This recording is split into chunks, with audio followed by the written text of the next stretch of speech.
Absolutely. All right, guys, so we got to talk about Twitter, okay? As there was an interview with a employee that used to work at Twitter who was a part of the content moderation team, having a full-blown kind of meltdown over the direction of Twitter and content moderation on the platform, aka censorship, just because Elon Musk allowed a bunch of accounts and political opinions that they don't like back on the platform. Now, again, it is unfortunate that this person lost their job, but it's hard for me to feel really bad for these people who want to ruin other people's livelihoods by censoring speech that they don't like politically. So without further ado, I want to go ahead and roll this clip. Take a look. In her San Francisco home, with some moral support from her dog Biscuit, Melissa Ingle follows the rapid-fire changes at her former employer. On the current path, I'm really, really worried about Twitter's future. On November 12th, she learned she'd been let go, first by losing access to her accounts, then an email. She says other former full-time employees have told her they had to sign an NDA to get their severance benefits. But because she was a contract worker, that doesn't apply to her, so she's speaking out.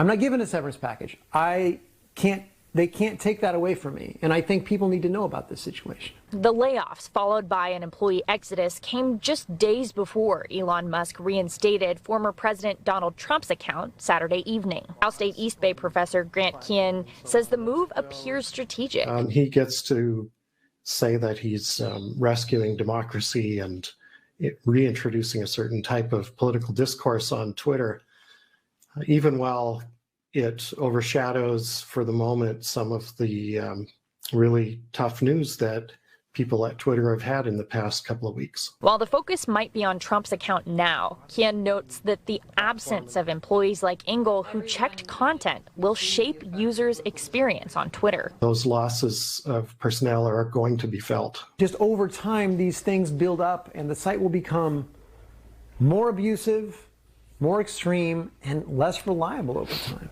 Alyssa Gord, Today in the Bay. Yeah, so nobody should be surprised that these are the type of people that were working at Twitter. I got questions about this person's gender identity, but hey, I'm not even going to go into that conversation. All I know is this, is that as a contractor, you were just a contractor. You were a short-term worker. You was probably 1099. And yeah, when you are working like that, they can let you go for any reason. You're not entitled to any type of severance or anything like that. So, I mean, it really is just, water under the bridge at this point, right? You can't really be mad because, again, you were a contractor. Okay, again, I feel bad. But at the same time, when you think about just how woke these people were and the fact that they censor people in the name of their woke ideology, I only can feel so bad. As Elon Musk posted a viral video on Twitter of him finding a closet full of #StayWoke shirts, which is confirmation that Twitter was what we always knew it was, which was a social media platform ran by woke supremacists. Okay, woke supremacists who were systemically censoring conservatives on the platform. So without further ado, let's go ahead and play this video. Here we are at the merch thing, and there's an entire closet full of secret closet of #woke t-shirts. Here we are.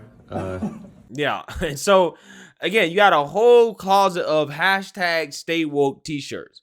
Again, confirmation that this company exactly was what we knew it was. I mean, we knew it was this woke when Project Veritas exposed the wokeness at this company, right? So with that being said, you got left-wingers, crime file, right, saying that, oh my God, Elon Musk is making fun of these shirts, but they were made by black employees. As if it makes it any better. Right, so let's read this. Ryan Mack says, Elon Musk has said he's about context on tweets, so here's context for these shirts. They came from Twitter's Black Employee Resource Group and were popularized by Jack, who wore a version around to conferences to support the group and was sometimes ridiculed for it. Jack had been to Ferguson following the killing of Michael Brown in his home state of Missouri. The #StayWoke messaging was twofold: a call for awareness to the disproportionate police violence against black people and support for black employees and black Twitter. Twitter under Jack was proud of that messaging. They provided the t-shirt as free merch to give away at tech conferences. You could purchase the shirt as well. Of course, Musk could ask Dorsey about the shirts, the history of the phrase at Twitter, Blackbirds, and the Black Twitter community. Dorsey is an investor in Musk and has called him the singular solution I trust to keep Twitter alive. But instead, for Musk and his advisors, it's an opportunity to make some political point, which sure, he owns Twitter now, but he should consider the communities he's ridiculing here that have made Twitter, the company, and social media what it is today. For further context, Musk may also want to think about a lawsuit Tesla lost over rampant racial abuse at his electric car company. Okay, so here we go. Right, Elon Musk is a racist, is what they're essentially trying to say here. Okay, Elon Musk doesn't owe Black Twitter anything. Nobody owes Black Twitter anything. Black Twitter is not the life force of Twitter. Okay, and also on top of that, they're not going anywhere. Right, so Elon Musk does not have to worship at the altar of Black Twitter, and just because Black people made these shirts, that doesn't make them special. It also, again, doesn't excuse the fact that you had these woke employees that were a part of systemic censorship against conservatives. Okay, that is what people have a problem with, is the fact that you have this type of overt left-wing ideology running around in a company where, again, a company that is so important to the public conversation. Okay, again, that's the issue here. But again, they don't want to see that because they agree with it. So furthermore, in regards to this whole, Ferguson thing and Black Lives Matter, Andy No said, quote, "Hands up, don't shoot" is one of the biggest hoaxes to come from the American left in the last decade. That big lie has inspired many to become radicalized and militant. Facts. And Elon Musk says facts as well, right? Facts. He agrees with that. Okay, he also said something more about this, but I think he deleted the tweet. But as you see, Elon Musk clearly not woke. And he clearly doesn't care about the backlash that he's getting for exposing the woke agenda at Twitter. Okay, and he said he put out a t-shirt that says hashtag stay at work. Yeah, if the woke employees at Twitter were more focused on working rather than their ideology, they would still have a job, right? That's just kind of how it goes. As again, you got this guy right here, Richard Hania, who's melting down over his. He says, "Why don't you stop for a minute and read what experts say about the problematic concept of work? Just because you know about some areas of life does not mean you hear the cries of women of color." So this guy obviously is a super simp. Okay, he doesn't think that people should work, right? This guy replies, he says, "So more race hustling and attempting to make people not have professional standards. Do people ever get tired of promoting victimhood?" Yeah, that's all it is. Black women don't want to work. That's what he's putting out there. That's the message he's putting out there. Again, there's nothing wrong with working, right? But for whatever reason, again, that has become something that the left is allergic to, right? They don't want to do that. Eric Weinstein says, "Can we get audits of how much these manipulators controlled, distorted the world's online conversations by throttling bots, shadow banning, etc., and general dirty tricks for years? This question isn't going away. The graph below is an indirect throttling indication." If there was no throttling, it would, of course, be great to find out if it was imagined. Let's find out what these folks did directly to manipulate our communications and whether it was done in coordination with the government. What do you say? Thanks in advance. Elon Musk says, "It has been really bad. Far left San Francisco Berkeley views have been propagated to the world via Twitter. I'm sure this comes as no surprise to anybody watching closely. Twitter is moving rapidly to establish an even playing field. No more thumbs on the scale." Ding, ding, ding, ding, ding, ding, ding, ding, ding. Right? That's all we want. We just want to be even. I'm not even asking for it to be in favor of conservatives or the right or whatever. That's not nobody's asking for, because we don't need it to. We just want it to be an even playing field. But apparently the left is afraid of that. They're scared. They're terrified of Twitter being an even playing field for the battle of ideas. It really blows my mind. So one more thing I want to talk about here that has come out that has explained why Elon Musk all of a sudden started unbanning a whole bunch of people, including President Trump.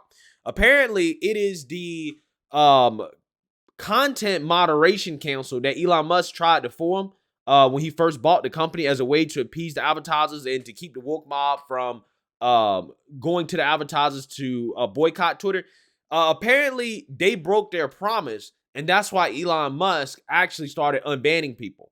So I actually want to read this real quick, as Patrick W. Watson accuses Elon Musk of lying after he started to unban people from the platform. So let's actually read his tweets here. It says, Kyle Becker says, imagine if Elon Musk were actually the right-wing boogeyman these spoiled lefty journals pretend he is, and decided to turn the tables and ban all left-wing fake news from Twitter. There'd be nothing left for them to publish. Yeah, I don't think I want that. As is obvious to all but the media, there is not one permanent ban on even the most far-left account spouting utter lies. Not even Associated Press, with their completely fictional report on Russian missiles hitting Poland that carried severe consequences for escalating the war. Yeah, we're talking about World War III level tweets, right? Tweets that could spark World War III. Elon Musk didn't even ban an outlet for reporting misinformation on that. But again, they want to ban people who make claims about the election that the left doesn't like.